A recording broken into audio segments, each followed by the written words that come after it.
Halo, Assalamualaikum warahmatullahi wabarakatuh. Kembali lagi di Book Doh bersama saya Hibzoir. Dan hari ini saya pengen ngasih tahu teman-teman gimana caranya biar bisa balance dunia dan akhirat. Padahal saya juga tidak balance.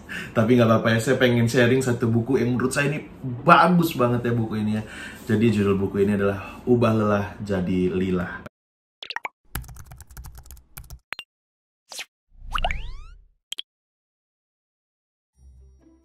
Dwi Suiknyo ini buku konten ini khusus yang muslim ya, tapi kalau yang non muslim juga pengen nonton juga nggak apa-apa sih, karena banyak nilai-nilai Islam yang bisa kita terapkan di kehidupan kamu ya. Yuk, bisa yuk.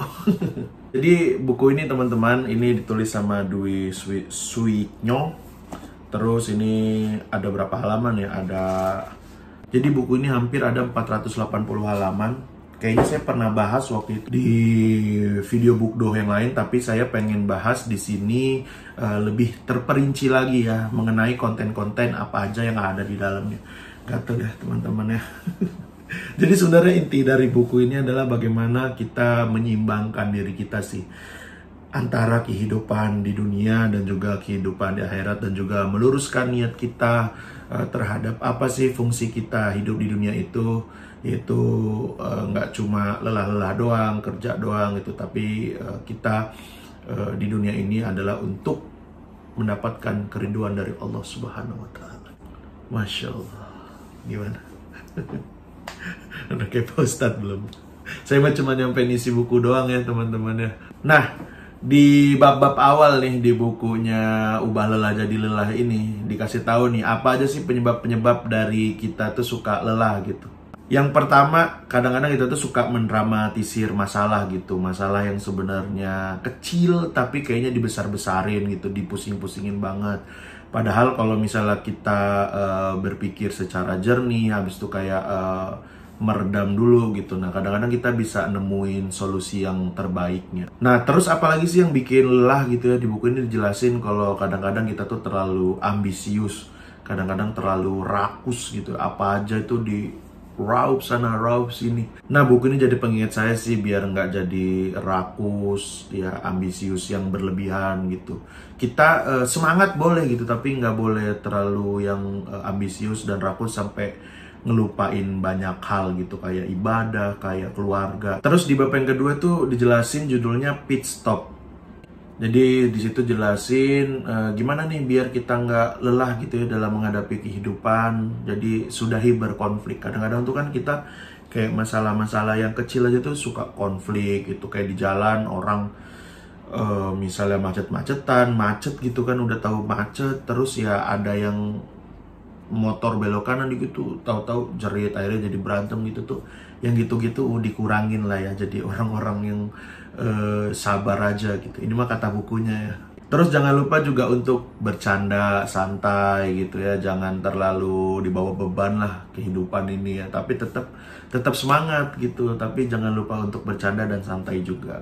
Dan yang paling penting adalah kita berduaan dengan Allah, yaitu dengan cara sholat gitu teman-teman. Jadi memang sholat itu penting banget. Kadang-kadang di aktivitas-aktivitas kita nih ya, kalau misalnya kita terlalu sibuk gitu kan dengan duniawi terus gitu, kadang-kadang dengan ngambil udu sholat tuh hati jadi lebih tenang lagi gitu. Walaupun kalau saya sih kadang-kadang di sholatnya juga masih mikirin dunia juga sih teman-teman. Astagfirullahaladzim. Tapi nggak apa-apa, kita terus latihan aja gitu dengan konsisten. Sholat nanti itu akan bikin diri kita lebih tenang gitu, kata Pak Ustadz pernah bilangnya. Bukan saya yang bilang ini mah. Terus yang di bagian yang ketiga yaitu ini judulnya Kemana Tujuan Kita. Nah ini intinya adalah apa sih tujuan kita gitu sih, apa sih goal-goal kita. Goal-goal ini biasanya terdiri dari dua nih, to be atau to have. To be itu adalah pengen jadi kayak apa sih kita, pribadi kita. Terus to have itu adalah apa yang pengen kita miliki. Nah untuk buat goal ini, di buku ini dijelasin ada satu metode, yaitu metode SMART. Gokil, metode pintar. SMART itu terdiri dari kata S, M, A, R, dan T. S itu kalau kita bikin tujuan kita itu harus spesifik. Terus yang M ini adalah measurable. Measurable itu terinci. Tiga adalah achievable. Achievable ini terukur. Yang R ini adalah realistic atau realistis. Terus yang kelima adalah time bound atau batasan waktu. Jadi itu tadi tuh, dalam kita membuat goal harus terdiri dari 5 hal yang tadi, teman-teman. Setelah kita membuat goal kita, tujuan kita, mari kita kuatkan dengan sholat hajat. Jadi sholat hajat, ini saya juga baru tahu gitu ya, ternyata ada sholat hajat. Jadi sholat hajat itu adalah sholat agar kebutuhan kita tuh terpenuhi gitu. Apa keinginan kita tuh bisa tercapai. Jadi ya spesifik gitu. Ya sholat hajat itu sholat untuk memenuhi kebutuhan yang kita pengenin. Misalnya kita pengen jadi dokter, ya kita sholat hajat ya biar kita jadi dokter gitu tuh. Nah yang berikutnya adalah tawakal. Nah yang kita tahu kan tawakal itu setelah kita berusaha, berdoa, baru tawakal. Tapi ternyata tuh tawakal itu di awal kita berusaha juga tawakal, di tengah kita berproses dalam mencapai goal kita juga kita serahin juga kepada Allah. Terus di hasil akhirnya juga kita tawakal gitu, berserah diri kepada Allah gitu. Jadi di semua sisi-sisi kehidupan kita dalam mencapai tujuan-tujuan kita tuh harus tawakal. Dan berikutnya adalah setelah kita tahu tujuan-tujuan kita, dimulai dengan bismillah. Jadi bismillah di sini ya memang luruskan niat kita, teman-teman. Terus kita ngucapin bismillah itu kayak kita membenamkan atau apa ya, membawa Allah di setiap tujuan-tujuan kehidupan kita, teman-teman. Terus yang di bab berikutnya yaitu tidak sekedar sibuk, judulnya. Setelah kita menentukan goal-goal tadi ya teman-teman ya, terus kita udah lurusin niat. Jadi memang untuk menjadi sesuatu itu kita memang harus mengulang-ulang. Kayak saya bikin video YouTube ini walaupun viewersnya dikit, ya udah saya bikin aja terus. Karena satu, saya buat latihan gitu, latihan ngomong di depan kamera. Terus juga latihan saya merangkum buku, terus juga ya latihan saya public speaking juga. Nah setelah diulang-ulang terus, kita tuh akan menjadi expert, teman-teman. Kayak saya misalnya berstand up comedy, dari dulu saya berstand up comedy itu open mic ya dari zaman dulu tuh, dari saya kuliah saya open mic, hampir kayak tiap minggu tuh saya open mic, sampai sekarang juga saya masih open mic gitu, teman-teman. Dari latihan itu kita bisa menjadi lebih expert dan bisa jadi profesional, teman-teman. Dari expert itu nanti juga kita dituntut untuk selalu mengikuti perubahan zaman, karena dunia terus berubah ya. Kita nggak boleh kaku gitu dengan pengetahuan kita yang itu aja. Kita harus terus cari tahu. Kita juga harus mengikuti zaman gitu ya, teman-teman. Ya kayak saya misalnya kemarin pas zaman COVID gitu, stand up comedy, saya kebingungan gitu kan, karena panggung off-air benar-benar tidak ada gitu kan. Akhirnya ya saya banyak membuat konten di Instagram, di YouTube juga gitu ya. Jadi harus mengikuti perubahan zaman. Ya zaman juga mengikuti gitu ya. Kayak akhirnya bikin pertunjukan nggak cuma offline doang, tapi ada juga pertunjukan online.